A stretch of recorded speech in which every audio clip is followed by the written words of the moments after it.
abo je hor do onde babo bheja dare akat ko nit dhari babo bheja akat ko sauta khon do abo sauta rin hor che leka tabon bheja ko noa renang mitij uihar bhavna je huyuk kana abo do politically hor kana bon political uihar indoor non politics tin bang kana inya do chaka janam khoj guju dhari jokhon political tin control kana ar in sauta khonyo representative bhejar nang inya ho tej aidar mena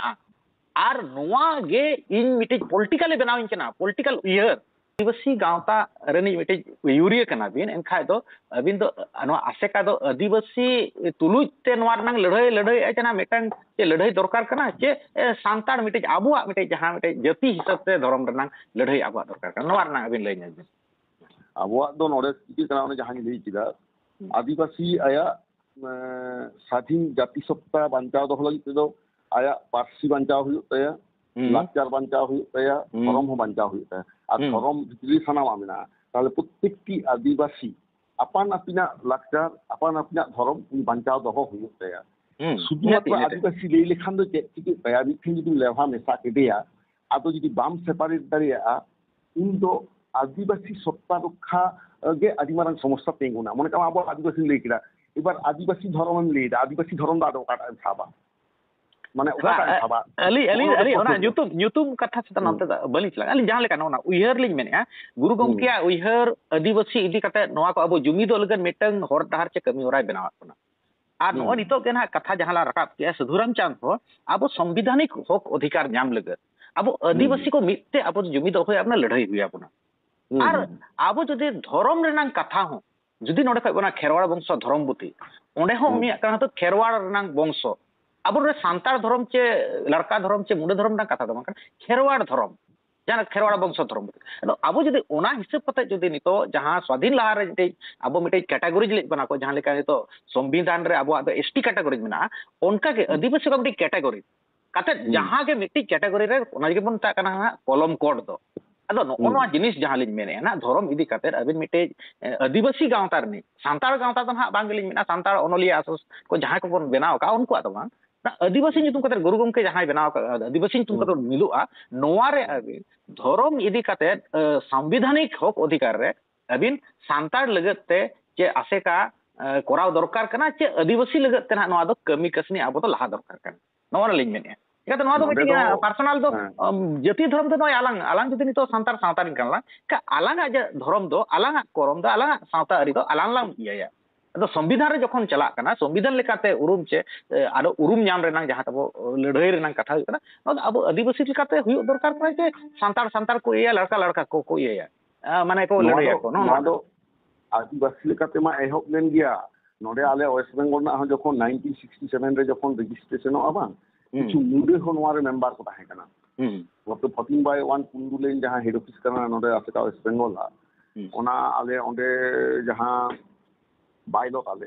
ओनारे किंतु founder member लकाते मुंडे हो कता है कना अब आबो समस्या चे चिके ना ओने बइले के दिया जे संतार दो कुछ बन एडवांस दिया उनको खन दो एटा को दो आदना खा उन बाको लहा है कान ताबना बोले चिके ना नोआ दो by the course of time धापे धापे ऑटोमेटिकली नुकु लगा एखन संतार के ना बादु मुंडे को बाको है लेना बोले चे चिके ना नितुम दो आदिवासी सोशल एजुकेशनल कल्चरल एसोसिएशन लेकाते कामी निदाय मेनका एखन संतार कमी दो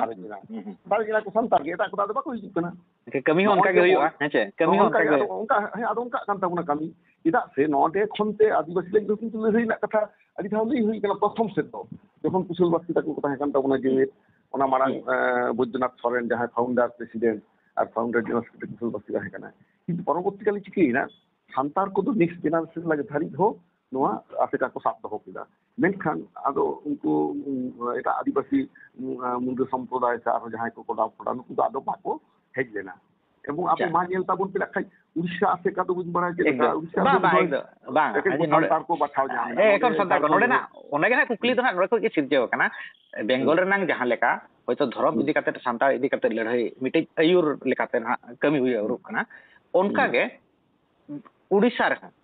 आबोआ होयतो धर्म नितुम कते तो जहां लेका के उनको ना आदिवासी को सलाह करते इखन कमी होरा रे आबो चिकी पासाने सावतारी से चेत चे लाकचार नोआ इदी कते जहां कमी कसनी रे तो ᱟᱹᱫᱤᱵᱟᱹᱥᱤᱭᱟᱜ ᱫᱚ ᱪᱮᱫ ᱦᱚᱸ ᱵᱟᱭ ᱧᱮᱞᱚᱜ ᱠᱟᱱᱟ ᱡᱟᱦᱟᱸ ᱜᱮ ᱱᱟᱦᱟᱜ ᱵᱚᱱ ᱠᱟᱹᱢᱤᱭᱮᱜᱼᱟ ᱥᱟᱱᱛᱟᱲ ᱥᱟᱶᱛᱟ ᱤᱫᱤ ᱠᱟᱛᱮᱫ ᱜᱮ ᱥᱟᱱᱛᱟᱲᱟᱜ ᱥᱟᱶᱛᱟ ᱨᱮ ᱥᱮᱪᱮᱫ ᱜᱮ ᱡᱮ ᱟᱨᱦᱚᱸ ᱟᱵᱚ ᱛᱟᱞᱟᱨᱮ ᱡᱟᱦᱟᱸ ᱠᱚ ᱟᱹᱫᱤᱵᱟᱹᱥᱤ ᱜᱟᱛᱟᱠ ᱠᱚ ᱢᱮᱱᱟᱜ ᱠᱚᱣᱟ ᱩᱱᱠᱩ ᱦᱚᱸ ᱥᱮᱞᱮᱫ ᱫᱚ ᱱᱟᱦᱟᱜ ᱱᱤᱛᱚᱜ ᱫᱚ ᱵᱟᱝ ᱠᱚ ᱧᱮᱞᱚᱜ ᱠᱟᱱᱟ ᱚᱱᱠᱟᱱᱟᱜ ᱫᱚ ᱮᱱᱠᱷᱟᱱ ᱠᱟᱹᱢᱤ ᱠᱟᱹᱥᱱᱤ ᱦᱚᱸ ᱵᱟᱝ ᱦᱩᱭᱩᱜ ᱠᱟᱱᱟ ᱱᱚᱣᱟ ᱫᱚ ᱵᱟᱝ ᱟᱞᱮ ᱱᱚᱰᱮ ওয়েস্ট বেঙ্গল রেᱫᱚ কিন্তু আলে নর্থ রেনাᱜ জেলা ᱠᱚᱨᱮ ᱫᱚ কিছু মুন্ডা তারপরে কোডা ᱱᱩᱝᱠᱩ ᱠᱚᱦᱚᱸ ᱥᱟᱱᱛᱟᱲ ᱛᱮᱜᱮ ᱠᱚ ᱯᱟᱲᱦᱟᱜ ᱠᱚ ᱮᱦᱚᱵ ᱟᱠᱟᱫᱟ ᱡᱮᱦᱮᱛु ᱟᱠᱚᱣᱟᱜ ᱠᱚ ᱟᱫ ᱟᱠᱟᱫᱟ ᱥᱟᱱᱛᱟᱲ ᱛᱮᱠᱚ ᱨᱚᱲᱫᱟ ᱥᱟᱱᱛᱟᱲ ᱢᱤᱫ ᱵᱟᱨ ᱫᱚ ᱦᱟᱸᱰᱮ ᱦᱚᱸ ᱥᱟᱱᱛᱟᱲ ᱛᱮᱠᱚ ᱯᱟᱲᱦᱟᱜ ᱠᱟᱱ ᱜᱮᱭᱟ ᱠᱤᱪᱷᱩᱜᱟᱱ ᱢᱟᱹᱞᱤᱠ ᱠᱚ ᱧᱮᱞᱚᱜ ᱠᱟᱱᱟ ᱞᱟᱲᱠᱟ ᱠᱚᱦᱚᱸ ᱚᱱᱠᱟ ᱢᱤᱫ ᱵᱟᱨ ᱫᱚᱠᱚ ᱪᱮᱫᱮᱜᱼᱟ ᱠᱚ ᱪᱮᱫᱚᱜ ᱠᱟᱱ ᱜᱮᱭᱟ ᱱᱤᱛᱚᱜ ᱡᱟᱦᱟᱸ ᱞᱮᱠᱟ ᱮᱰᱩᱠᱮᱥᱚᱱ ᱥᱤᱥᱴᱮᱢ ᱦᱚᱸ ᱡᱟᱦᱟᱸ ᱨᱮ ᱚᱞᱪᱤᱠᱤᱛᱮ ᱯᱟᱲᱦᱟᱣ ᱠᱟᱛᱮ ᱪᱟᱹᱠᱨᱤ ᱧᱟᱢᱚᱜ ᱨᱮᱱᱟᱜ ᱪᱮ ᱟᱵᱚᱣᱟᱜ ᱛᱮ ᱚᱞ ᱨᱮᱱᱟᱜ ᱟᱵᱚᱣᱟᱜ ᱢᱤᱫᱴᱤᱡ ᱵᱟᱧᱪᱟᱣ ᱨᱮᱱᱟᱜ ᱢᱤᱫᱴᱤᱡ ᱩᱭᱦᱟᱹᱨ ᱡᱟᱦᱟᱸᱭ ᱠᱚ ᱩᱭᱦᱟᱹᱨᱮᱜᱼᱟ ᱚᱱᱠᱟ ᱠᱚ ᱯᱟᱲᱦᱟᱣ ᱠᱟᱱ ᱜᱮᱭᱟ ᱤᱠᱷᱟᱹᱱ ᱟᱥᱮᱠᱟ ᱢᱟᱫᱽᱫᱷᱚᱢ ᱛᱮ ᱡᱟᱦᱟᱸ ᱱᱟᱦᱟᱜ ᱠᱟᱹᱢᱤ ᱠᱟᱹᱥᱱᱤ ᱚᱱᱟ ᱱᱟᱦᱟᱜ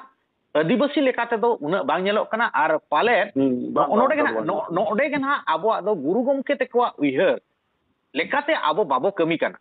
ᱱᱚᱜᱼᱚ ᱱᱟᱦᱟᱜ ᱠᱚᱥᱪᱮᱱ ᱫᱚ ᱠᱟᱱᱟ ᱩᱱᱠᱩᱣᱟᱜ ᱩᱭᱦᱟᱹᱨ ᱟᱨ ᱟᱵᱚᱣᱟᱜ ᱱᱤᱛᱚᱜ ᱠᱟᱹᱢᱤ ᱠᱟᱹᱥᱱᱤ ᱯᱟᱞᱮᱫ ᱯᱷᱟᱨᱟᱠᱚᱜ ᱠᱟᱱᱟ ᱱᱚᱜᱼᱚ ᱱᱚᱣᱟ ᱠᱚᱜᱮ ᱟᱵᱚ ᱩᱭᱦᱟᱹᱨ ᱵᱷᱟᱵᱽᱱᱟ ᱪᱤᱱᱛᱟᱹ ᱵᱷᱟᱵᱽᱱᱟ ᱫᱚᱨᱠᱟর ᱢᱮᱱᱟᱜᱼᱟ ᱯᱟᱞᱮᱫ ᱟᱹᱞᱤᱧᱟᱜ ᱱᱚᱝᱠᱟ ᱱᱟᱦᱟᱜ ᱞᱤᱧ দরকার তো মেনাᱜᱼᱟ কিন্তু ᱟᱵᱚ ᱫᱚ ᱟᱫᱚ ᱪᱤᱠᱟᱹᱭᱟ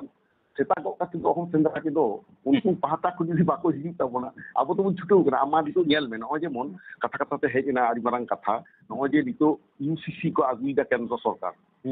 সিএএ সিটিজেনশিপ অ্যামেন্ডমেন্ট অ্যাক্ট ᱚᱱᱟ ᱢᱟᱨᱟᱝ NRC national register of citizenship তারপরে এনপিআর ন্যাশনাল পপুলেশন রেজিস্টার এবং ᱱᱚᱣᱟ ᱠᱤᱱ ᱡᱚᱠᱷᱚᱱ ᱵᱟᱝ ᱜᱟᱱ ᱞᱮᱱ ᱛᱟᱠᱚᱣᱟ ᱴᱷᱤᱠ ᱴᱷᱟᱠ ᱪᱮᱫ ᱠᱚ ᱪᱤᱠᱟᱹ ᱠᱮᱫᱟ সিটিজেনশিপ অ্যামেন্ডমেন্ট অ্যাক্ট ᱠᱚ ᱟᱹᱜᱩ ᱠᱮᱫᱟ তারপরে লাস্ট ᱠᱚ ᱰᱤᱠᱞᱮয়ার ᱠᱮᱫᱟ ᱚᱱᱟ ᱤᱞᱮᱠᱥᱚᱱ ᱢᱟᱲᱟᱝ ᱦᱚᱸ ᱡᱮ ইউসিসি ᱠᱚ ᱟᱹᱜᱩᱭᱟ ᱤউনিফর্ম সিভিল কোড এবং ᱪᱮᱫ ᱱᱚᱣᱟ ᱠᱚ ᱤᱫᱤ ᱠᱟᱛᱮ ᱫᱚ ᱱᱟᱦᱟᱜ ᱟᱨᱦᱚᱸ ᱞᱟᱝ ᱜᱟᱞᱢᱟᱨᱟᱣ ᱪᱤᱠᱟᱹᱛᱮ ইউসিসি ᱨᱮᱱᱟᱜ ᱟᱹᱰᱤ ᱜᱟᱱ ᱢᱮᱱᱟᱜᱼᱟ ᱪᱮᱫᱟᱜ ᱫᱚᱨᱠᱟর ᱠᱟᱱᱟ ᱪᱮᱫᱟᱜ ᱵᱟᱭ ᱫᱚᱨᱠᱟᱨᱟ ᱟᱵᱚᱣᱟᱜ ᱞᱟᱹᱲᱦᱟᱹᱭ ᱦᱮᱸ ᱢᱮᱱᱟᱜᱼᱟ ᱚᱱᱟᱜᱮ ᱱᱟᱦᱟᱜ ᱱᱤᱛᱚᱜ ᱫᱚ ᱱᱟᱦᱟᱜ बेसिक जिनिस के लांग गलमारावेगा ठीक है उनका तो भीतर ते चला लंखा अड़ी गान धर्म इदी कते आबो बांचाव इदी कते अड़ी गान गलमाराव रना मेना और ओल चिकी चे सिखनत रना सावतारी सेचे इदी कते हो अड़ी गान आबो मेना आबो जते रोड में मेना परसी मेना कना जहां भाषा आबो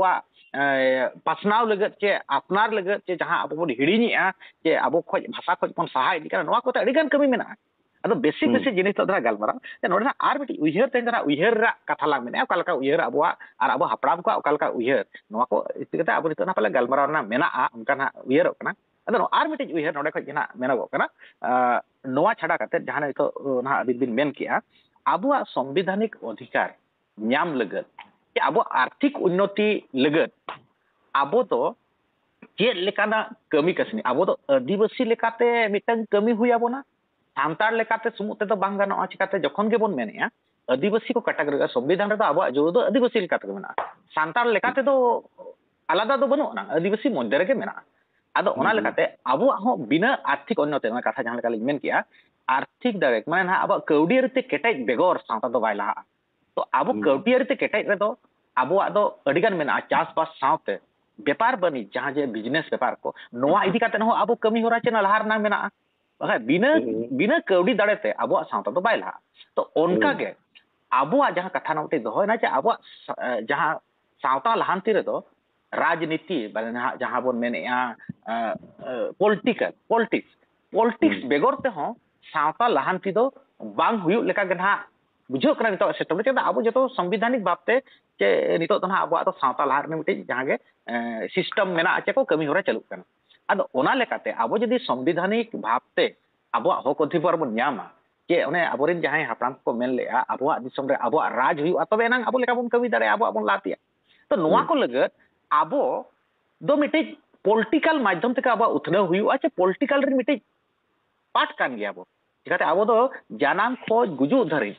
बिना पॉलिटिकल ते आबो दो जीवी खंडन बांग हुई कना पॉलिटिकल सिस्टम ते आबो तो चपा हुई कना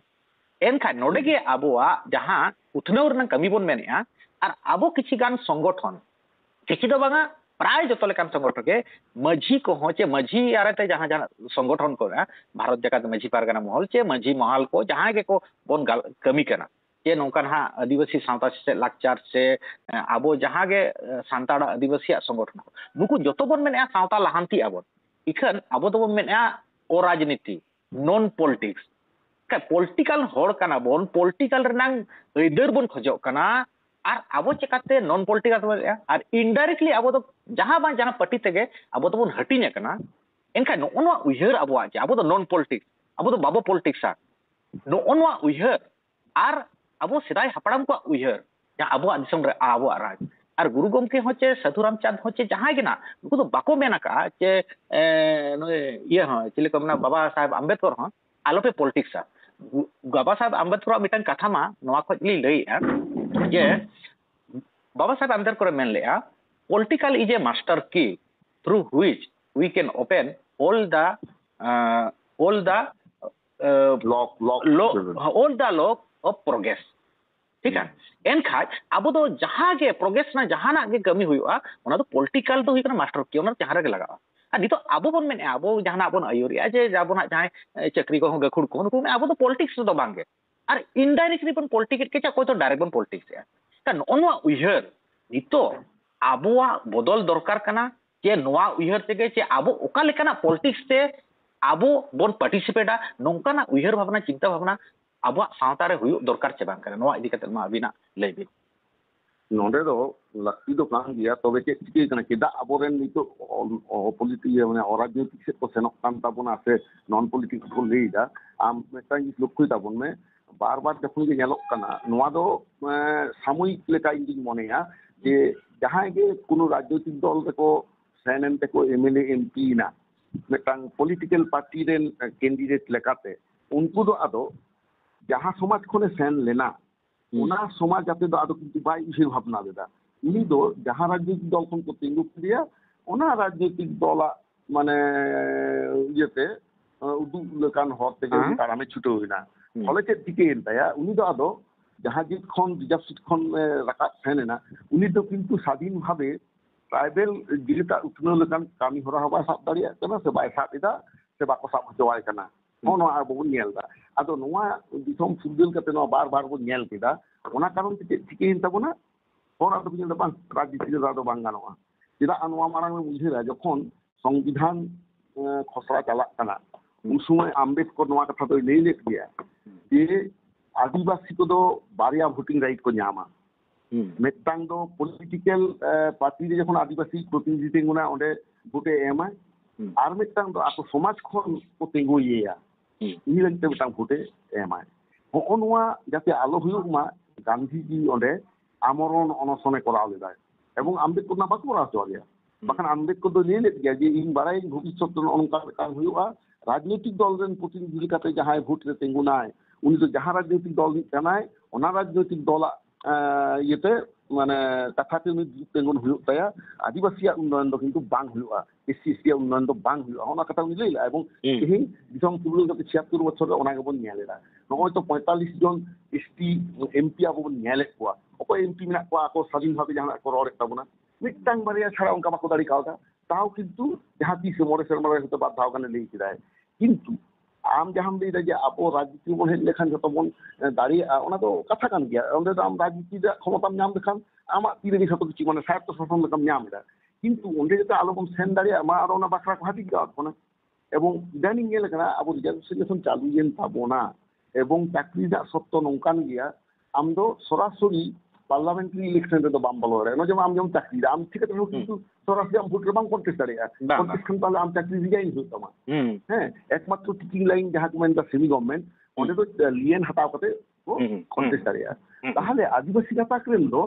जहां जहां को शिक्षित संप्रदाय उनको दो सरकारी चाकरी करे जहां लकाते को एंगेज कना फले उनको दो पार्लामेंटारी इलेक्शन नो नोंकाना दो बाको हे दाड़िया कना ताहले आम आबोरन जित भई ताहले अको जित को एमा को फले आबो दो बाध्य कना अराजनीतिक भावे नुकु नेतृत्व एमा को हुआ बांखान नुकु बाको बांजा कारण आबो ने हर कना को आदो हो जिनो सिचुएशन होबन हे कना फले आबो दो निर्वाचनी राजनीति रे ऑल आउट बाबन आरगो दाड़िया कना नोआ तो किंतु सिचुएशन लेकाते बांखान नोआ मा आबो बन बाराय गया जे आबो जो राजनीति रे ठीक है बा नोआ एकदम नितो का सिचुएशन जहां कना नितो का जहां परिस्थिति कना राजनीति ने जहां सिस्टम कना नोआ सिस्टम हिसाब ते दो आबो आदो नेले गया बन आबो सावता रे हटिन हुयु कना राजनीति खाय दबो नोडे हटिन कना जहां आबो जहां संगठनिक भाते जदि ओंडे संगठन रिन बारिया मिटि पार्सेट मिटि सुतरे नुई जदि भिन्न भिन्न पार्टी रे अकिन किन पार्टिसिपेंट अकिन सपोर्ट ए भितिर ते हो onde hon apo hating huyuk kan ge atu re jodi mid gawta rin hor jodi bhina party sala bon onde bon participate onkate hating kan ge ar atu re onkate mid maji bar maji hating kan ge oto poristiti nyelok kan no nicho situation ado onwa situation do abo jaha bon uyar ya abo do non politics ar indirectly bon politics ya ar abo jaha bon kami ya political aim mane political either abo nyam lagat ar non political men kate bon kami kana noa to result to tabo zero ge bai hijuk kana ado inya men do noa ko idi kate abuwa cinta dhara bodol renang lakti menaa ar abo ko do noa je cinta dhara jaha bon menea abo oka leka ton participate no na to jaha abina katha lekate jaha lin badai kia je baba sahib ambedkar men le aborin sautarin representative set ko ho mitang vote em renang odhikar noa to abo akin ko bakin kami dare abo bon kami dare sautarin representative abo bon chunaw ko okoy mana ka संविधान ma bai mana ka ape sautarin representative alope party ape alope selection ko abo jodi aborin sauta ko representative select kate उनको के जदि are Abwa what am कते bone दाड़े echo कोआ N खाज मान अबोरिन होड़ को दाड़े हम अबोरिन होड़ को सेटरवा कथा दो हुयो कना अबोरिन होड़ ओंडे बाको सेटर कना अबो हुई दाड़े कना अबो डी सांतार चे एसटी जतिर नि मिटे जे चला कना के अबो जोड़ दो ओंडे बाबो भेजा दाड़े का निदरी बाबो भेजा का कोआ सावता खोन दो अबो सावतारिन होड़ चे लेका तबन भेजा कोआ नोवा रेनांग मिटिज उयहर भावना जे हुयुक कना अबो दो पॉलिटिकली होड़ कना बोन पॉलिटिकल उयहर इंडोर नॉन पॉलिटिक्स दिन बांग कना इन्या दो चका जानम खोज गुजु धरि जखन पॉलिटिकल तिन कंट्रोल कना आर इन सावता खोजो रिप्रेजेंटेटिव भेजार ना इन्या होते अइदर मेना आर नोवा गे इन मिटे पॉलिटिकली बनाविन कना पॉलिटिकल उयहर एनखाज नोवा दो बांग कना जे पॉलिटिकल माने दो ओका पटरिम चलावेना पार्टी पॉलिटिक्स तो हटिño कना अदो नो कना उयहर अबो अयुरिया को जुति नोवा बोन लहाया एनखा जहां को अब को पांजा हकात बोना उनको ठे नोवा उयहर चला अदो नोवा इदी कते अबिना चेत बिन अब जे नोंकाना मिटे अब बोन मेना अब दो पॉलिटिकल होड़ कना बोन पॉलिटिकल बोन उयहरा सावता लगत बोन पॉलिटिकल सावता खो भेजा लगत बोन पॉलिटिकल नोवा को जदी अब मेन कते बोन पॉलिटिक्स बोन उयहरा जहां चे मिटन पॉलिटिकल दो बाको मना का गुरु गमके हो आसेका रे नोंकाना आसेका हो संगठन भाबते मिटे जोड़े दो बायलो रे ऑल को कि अब मिटे पॉलिटिकल रे बाम दाड़े इकन सावता खोन नोंका बोन भेजा को उनकाना दो बांगे मेना कना चे उयहर दो बाय आजम कन तो ओना लगते आबो को दैक नोंकाना मेना जे नोंकाना उयहर बोन लहाया नोवा चेतान रे अबिना चेत मिटे आसेका अयुरिया लेकाते नोना उयहर जहां बिन मेन किया सावता रे भेजा ना नोवा बोन लहा इदिया नोवा इदी कते मा अबिना चेत मेना आर नोवा को कते गेना तेन दो अडी घड़ी लांग गलमाराव किया तो कथा दलांग चबाया मा नोवा इदी कते नोवा उयहर अबिन बिन लहाया मिटे अयुरिया लेकाते जे आबो दो पॉलिटिकल होड़ कना बोन पॉलिटिकल बोन उयहरा आर अब सावतारिन चेक लेका तो भेजा को ओना का बोन उयहरा पार्टी मिटी पार्टी बोन चला पार्टी बोन हटिज नोवा उयहर तो बांग कना नोवा इदी कते अबिन लहार ना मा चेत बिन मेने नोवा कथा अबिन दोहय बिन मुचे रे मा नोवा दो अबवा दो नोंकान काना जिनिसटा दो पॉलिटिकल पावर ओना के किंतु सोसाइटी डेवलपमेंट रेना जहां सरकारी माने कामी कास्ती को हुआ गवर्नमेंट रेगे उनको तो गोटाया ओकाते स्कूल हुआ ओकारे रास्ता हुआ ओकारे निदा तैयारोआ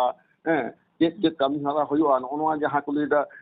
इकोनॉमिक डेवलपमेंट से इंफ्रास्ट्रक्चर डेवलपमेंट पॉलिटिक्स हुआ आदो अब ट्राइबल को आते आदि गोटांग स्कीम मेना रहो माने ट्राइबल सब प्लान मेना शेड्यूल 5 एरिया मेना पेशा एक्ट मेना नोका आयमा गोटांग मेना मेनखान जेहेतु ट्राइबल रेन रिप्रेजेंटेटिव माने सोसाइटी खन बाको सेनेका ओना खातिर तिनो को ना बांग हुई कना आर नुकु पॉलिटिकल पार्टी रे प्रतिनिधि का हाय को सेनेका उनको तो उनका बाको कम देले का आदो नितो जदि अब सोसाइटी खन बोन लिया नवा बोन करावा नवा तो आम लड़ाई रे हेज हुई तबना कारण निदा भविष्य कोन बड़या राजनीति बाहर तो कोय बानु को जहाँ किसी अब मेना बोना जो किछु आम तेहन बुलू मेना दाम हुआ ओना राजनीति को गोटाया किछु सुनो ज्यादा हुआ ओना पॉलिटिकल पार्टी को गोटाया आदो तेहन अब ट्राइबल जीत तो मिड चांस पे पॉलिटिकल कॉन्शियसनेस जदि जेद भित्तिक बाबन आगु दाड़िया ताकोआ आम किन्तु नोडे को झको चटमेंटे बाम बुझाव दाड़िया को ताहले अब तो प्रथम कामी कना किन्तु मनेया राजनीतिक भावे नुको एतना से नुको चेताव को हुआ जे चेत लीडर कान ताकोआ आ जहां को इनतु लीडर सावतारेन माझी मापाजी मेना को उनको तो राजनीति रे बांग हर संभाव करते जहां विभिन्न संगठन मेना ताबोना उनको संगठक जुदी राजनीतिक मतादर्श आते को कामिया नय आले मिदटांग ले तैयार करना भारत आदिवासी समन्वय समिति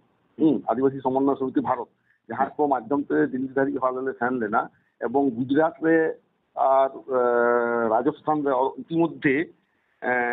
भारत आदिवासी पार्टी को तैयार गोट करना खाई नुकु तो आदिवासी खन ते को ये को आदो नवा को आतो अब दाखाई नोडे गना अली मेनेया बेटी कथा दो हुयु कने जेलबिन अब संगठना लेकाते अब दो चला सनाय बोना दिल्ली दरबार रे जे ओकारे सरकार ठेन पार्टिसिपेट सनाय अदो इना मेन दो अब सावता लेकाते सावता ने रिप्रेजेंट लेकाते मझी पारगाना को तुलुइते चेदा बाबो चलाव के नोडे ओकारे एटकेटोने मेना नोडे दो गुरु गोमके तकिना उयहर एटकेटोने मेना के साधुराम चंद उयहर मेना के पंडित रघुनाथ मुर्मू चिलिन मेन किया नुकुना जहां बिरसा मुंडा के ओकोया उयहर नोडे अब जागे दारामे मझी को चे पारगाना को बाको चलाव किया सावता सिस्टम खोज उनको चेदा बाको सिलेक्ट किया ओकारे चे अबुआ ना संविधान अरी रे ओकाले ओलक कना नुकु को तो बाको चलाव किया नोआ को इदी कते अबुआ उयहर चे विचार चे नोर गालमराव लक्ति मेना लेका अलिंग बुझावा चिकाते उन्हें बांग मिट्टी अब बन नेले गया बाको चला दरकार कन जहां लेका मेने और आले सेट खोज गिलिन मेताबेना पाले प्रथम मझी दो बांग लई हुकना बांग चलाव ना कथा दो बांग लई हुकना किंतु निश्चय हुकना आम राजनीतिक चेतना जदि बांग ताहेना आम जहां कुलिया उनी चेत लैया ओने ओनागे ओने सत्य खोज मांग दो जतो खोज मांग दो आबो दो नितोगा पॉलिटिकल सिस्टम खोज दो सा हुया बोना इना टाइम दो आबो दो पॉलिटिकली कना बोन पॉलिटिकल होड़ कना बोन राजनीति होड़ कना बोन राजनीति याबोन सावतार मन राजनीतिया नोआ उयहर अब दो हुया बोना कालका मन राजनीतिया ओना दो भिन्न कथा कना जहाज मेनेया सेदाय हो आबोरिन आले आले ठिनी जे राम मझी मेन तो को मेना एहो पले सांतार मझी एमपी बनाव कना उनी हो मझी कते एमपी बनाव कना होय तो कांग्रेस पार्टी खय आदो नोआ जे नितो बन मेनेया मझी को पारगाना को दो अब दो पॉलिटिकल रे दो बाबो सेलेक्ट को बाको मेसा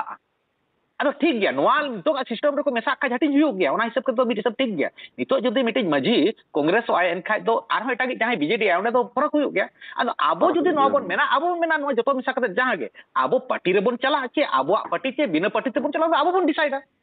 तो नो काना ती राजनीति उयहर आबो तो राजनीति काना बोन मेनते बोन मेनोआ तबे एनांगे नोआ तो संभव आबो जो राजनीति बोन खाय दो ना भीतर भीतर बोन राजनीति गया तो नो काना उयहर को अलिया भवि कते माने अली उयहर आपे किछिन दे आगे जहां लेकी तबना राजनीति भाव जतो को सेन दाड़िया आदो घटना के कना अब समाज का चलाव को जदि डायरेक्ट पॉलिटिक्स से का हिजु तबना उनको किंतु एटा राजनीतिक दल सा लड़ाई रे किंतु सेलेद हुयो तकवा आम भोट ना राजनीति रे जहां दो शुधु मात्र आम दो आदिवासी भोट जाम कते दो बाम दाड़िया आम दो आदिवासी भोट हो हर हुयो तमा ताहले खान दो समाज रेन पदाधिकार जदि राजनैतिक नेता लेकाते भूमिका हतावा ताहले सावता ना थानाम आरिकली बांचाव दो कोन उनी किंतु आरो डाइवर्ट दाड़िया कारण एकदम निहार कारण लेकिन आर नो कारण कान गया एकदम कारण उत्तर कान गया आर मिटी कथा नोड अबिना कथा को केना लिंग मेना मिटन कथा होला मधर वीडियो लिंग नेलेया आजम नेले ओंडे बिन आरएसएस आर बीजेपी आरएसएस तो हुयो कना बोहो कना हतांग कना आर पॉलिटिकल पार्टी दो हुयो कना बीजेपी होय आरएसएस तो हतांग कना बोहो कना एनखान आबो मझी को चे मझी अरी सिस्टम चे मिट्टी जहां गेना संगठन तबो मेना आचे संगठन चना जहां गे तबो गावता नोआ को आबो बोहो बेनाव सनाय बना चे बोहो दो बाय बेनाव सनाय बना आबो तो बोहो बेनाव दरकार कना उनी बोहो ए डिसाइड ओके चला का आबो बन इतो मना नोय मझी को चे मझी परगना महल को जगावता ना मझी अरी ते जगावता चे एटा संगठन को ना बोहो चे हतांग बेनाव धना बांग सरा का बना तो आबो बो बाबो उयहर का आर ओना हतांग बोन बेनाव तबे एनांग आबो चे बोन मेना ओनाय कमिया तो नोनकाना उयहर अडिगान मेना जहां चे उनको चेक लेकात को लहायना नोआ को अडिगान गलमारा मेना आर तेहेन दो अडी घड़ी गलां गलमारा के अडी घड़ी टाइम भी नेम किया अडी दामना समय भी नेम किया आर पालेट नोआ दो अडी दामना कथा को गला गलमारा किया जहां चे अब दिसम हड़ को नोआ को मिटिक को चिंता भावनाया को आर नोंका के अब नोआ इदी कतेत बोन उयहर कतेत गालोज कतेत अब नोआ इदी कतेत कमिया नोंकाना उयहर दोहो कतेत होय तेहे냐 कथा दला मुझे दे ना कुम का कनाला आर हो नोंका गे नोआ इदी कते बिसरी कते गालमाराव हुयु आबोन आर गालमाराव कते आबो बोन कमी कते खाय द पाले आबो सिदाय हापड़ाम को जा उयहर आबो ओना चे कुकमु ओना बोन सरी दाड़िया मेनते ना ओनकाना ᱟᱵᱚ ᱵᱚᱱ ᱟᱥᱚᱜ ᱠᱟᱱᱟ ᱦᱮᱸᱪᱮ ᱛᱚ ᱚᱱᱟ ᱤᱫᱤ ᱠᱟᱛᱮ ᱟᱹᱰᱤ ᱟᱹᱰᱤ ᱥᱟᱨᱦᱟᱣ ᱛᱮᱦᱮᱧ ᱱᱚᱜᱼᱚᱭ ᱤᱧ ᱥᱟᱶᱛᱮ ᱩᱱᱟᱹᱜ ᱜᱷᱟᱹᱲᱤᱡ ᱫᱟᱢᱟᱱᱟᱜ ᱥᱚᱢᱚᱭ ᱵᱤᱱ ᱮᱢ ᱠᱮᱜᱼᱟ ᱟᱨ ᱟᱹᱰᱤ ᱫᱟᱢᱟᱱᱟᱜ ᱠᱟᱛᱷᱟ ᱠᱚᱵᱤᱱ ᱥᱚᱫᱚᱨ ᱠᱮᱜᱼᱟ ᱚᱱᱟ ᱞᱟᱹᱜᱤᱫ ᱟᱹᱰᱤ ᱟᱹᱰᱤ ᱥᱟᱨᱦᱟᱣ ᱟᱨ ᱡᱚᱦᱟᱨ ᱢᱟ ᱡᱚᱦᱟᱨ ᱟᱹᱵᱤᱱ ᱡᱚᱦᱟᱨ ᱡᱚᱦᱟᱨ ᱡᱚᱦᱟᱨ ᱟᱪᱪᱷᱟ ᱴᱷᱤᱠ ᱡᱚᱦᱟᱨ ᱜᱮ ᱡᱚᱦᱟᱨ